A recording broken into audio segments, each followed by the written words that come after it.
So I normally have it in the plastic box with the lock on it, completely unloaded, all the ammunition out of it in the original box. As a TSA guideline. As a TSA guideline, which is what I normally do, but I chose not to take a firearm this time, and I just completely forgot that I had it. On October 30th, 2021, a TSA screening officer at La Crosse Regional Airport in La Crosse, Wisconsin, spotted the X-ray image of a handgun inside a carry-on bag.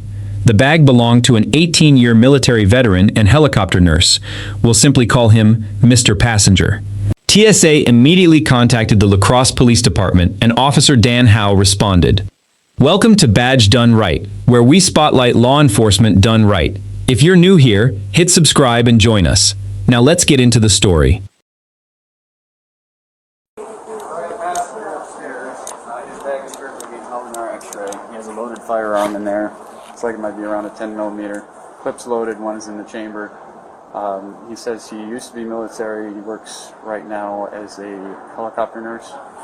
He's going on a speaking engagement and forgot it was in the bag. It's in his checked bag? No, it's upstairs at the checkpoint. So he was trying to get it on the plane? He was carrying it with him as he was trying to go on the plane, correct. We're at a little bit at a standstill upstairs because until you retrieve the weapon out of the machine for us, okay. We can't process anyone else. Forgot something in my squad. I'm going to grab my phone real quick. I'll be right back with you guys. Hey, it's Officer Howe.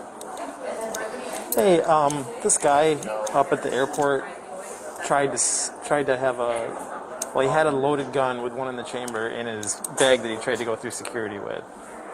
Said that he forgot it in there. So I figured I was responding up here because of a gun in a carry-on. I mean, in a check bag, but it was in this carry-on. So are we looking at any possible charges?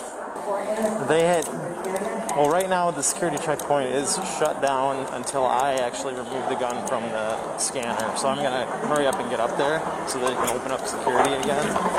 But can you call me back with what you find out? On the phone with his supervisor, Officer Howe explains the situation. TSA can't remove the firearm themselves, so the checkpoint sits shut down while they wait for him.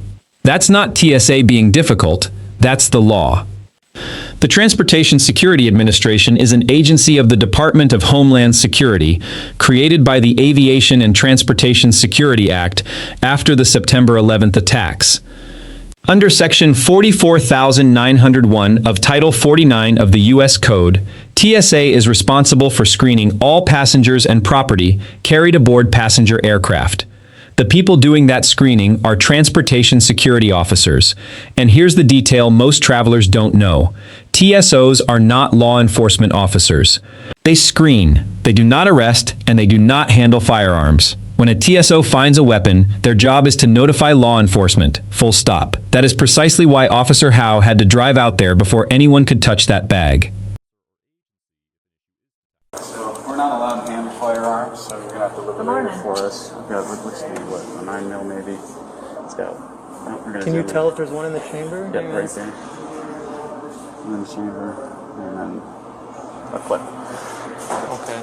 So, is any of this suspicious to you? Wiring, all that wiring? No. Okay. Where's a place that I just want to make the firearm safe? okay. The gentleman here is going to take it to the back room so he can make the firearm safe. He has to remove the bullets from it. That's it. Okay. Yeah, I apologize. I completely forgot the firearm was in the back pocket of the bag. It's in the back pocket of the bag? Yes. I don't want you to touch it. No, Just there's a zip on the side like right this there. pocket. Yes, yes. Like it's a So what, it's like a laptop. Yes, correct. And when I was packing my bag, I didn't check the back pocket, and that's where I normally keep my firearm when I don't work. The firearm's unsafe. It is unsafe. What kind of gun is it? It is a Ruger Safety 9. And where do you work? I work at Gunderson Hospital. What do you do for them? I'm a flight nurse. And have you ever served in the military? I have. I'm a retired Army officer. How many years did you do in the Army? 18. Where are you flying to today? Dallas. For what? I'm speaking at a national conference for air medical.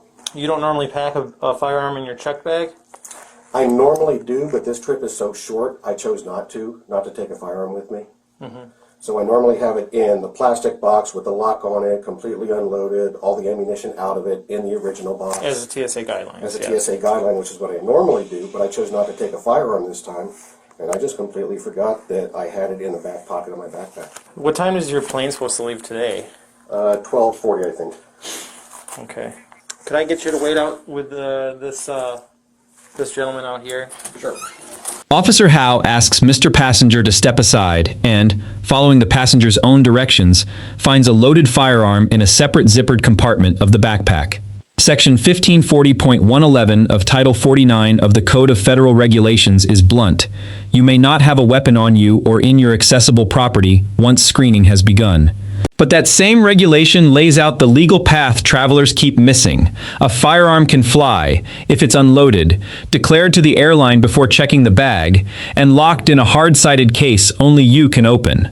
Magazines, clips, and even replica firearms are barred from carry-on too, but permitted in checked baggage.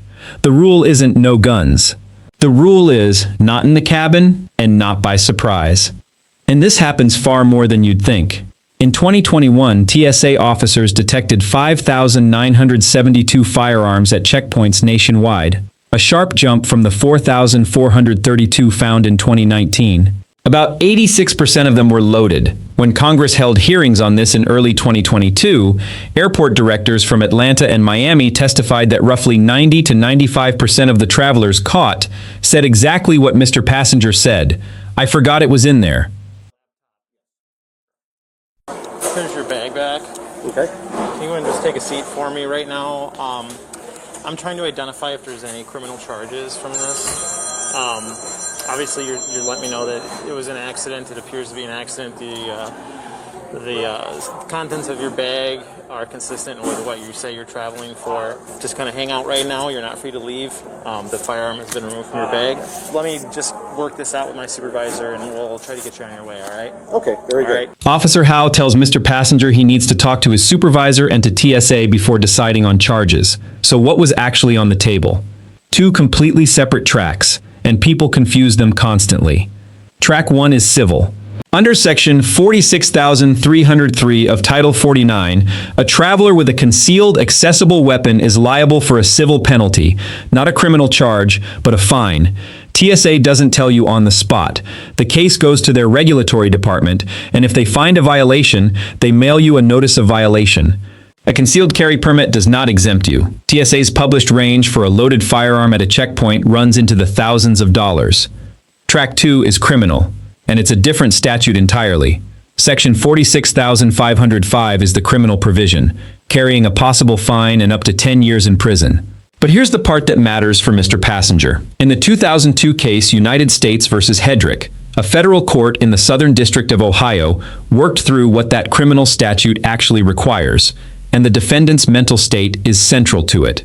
Someone who genuinely did not know a weapon was there sits in a very different legal position from someone who knowingly carried one through. Wisconsin adds a third layer. Under Section 175.60, a concealed carry licensee who carries past an airport security checkpoint faces a fine of up to $500 and up to 30 days. Someone with no license faces far worse, a Class A misdemeanor under Section 941.23. Put it together, Mr. Passenger had a valid license, and his account of forgetting was credible. Realistically, he was looking at a licensing violation and a possible civil penalty, not a decade in prison. How do you guys normally handle something like this? Generally what happens is that we take his information, I file a report, it goes on to our review, and then they do a legal review and determine if they want to levy fines on our side or not. Okay. If they believe it was malicious, they might actually come down really heavy. If they think it's not, I've seen them go, oh, you know, we have you on history with the military, we know your background, all right, we're going to give you a pass this time. So it can be anywhere from nothing to, you know, they throw the book at them. But it's not criminal incarceration. It's generally just a monetary penalty.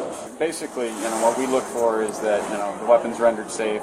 It goes somewhere either into his checked bag or in someone's custody where, you know, doesn't have the potential to harm anyone on a plane. And that's what our interests are. Hey, so we're thinking that this was a genuine mistake. I guess on their side of it, further investigations may be done, and it all comes down to documentation or repeated attempts or stuff like that. Can I just take it into safekeeping, or?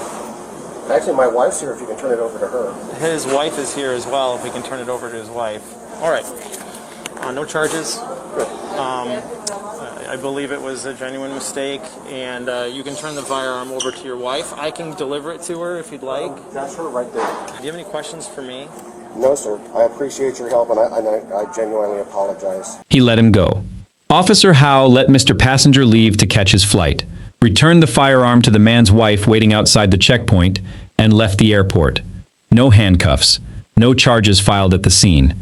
It would have been so easy to arrest him. The gun was loaded.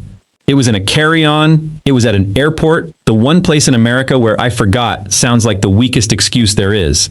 Officer Howe had the authority. Nobody would have second-guessed him. It would have been a clean, unremarkable arrest that nobody ever makes a video about.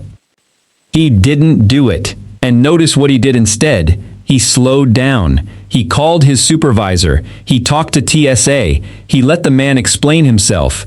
He gathered facts before he reached a conclusion, which sounds obvious and is somehow the rarest thing in this job. Because a huge part of policing isn't catching criminals. It's figuring out whether a crime even happened.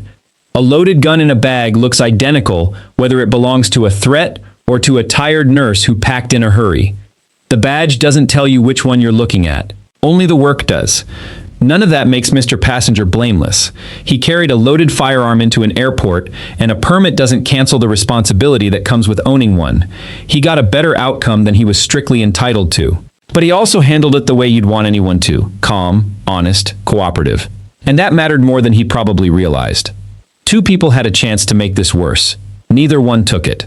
That's not luck. That's 2 adults choosing the harder, slower, better thing. That's the story out of La Crosse, Wisconsin. Proof that good policing isn't the exception. It's a choice officers make every single day. Subscribe, stay sharp, and remember, accountability works both ways. I'll see you in the next story.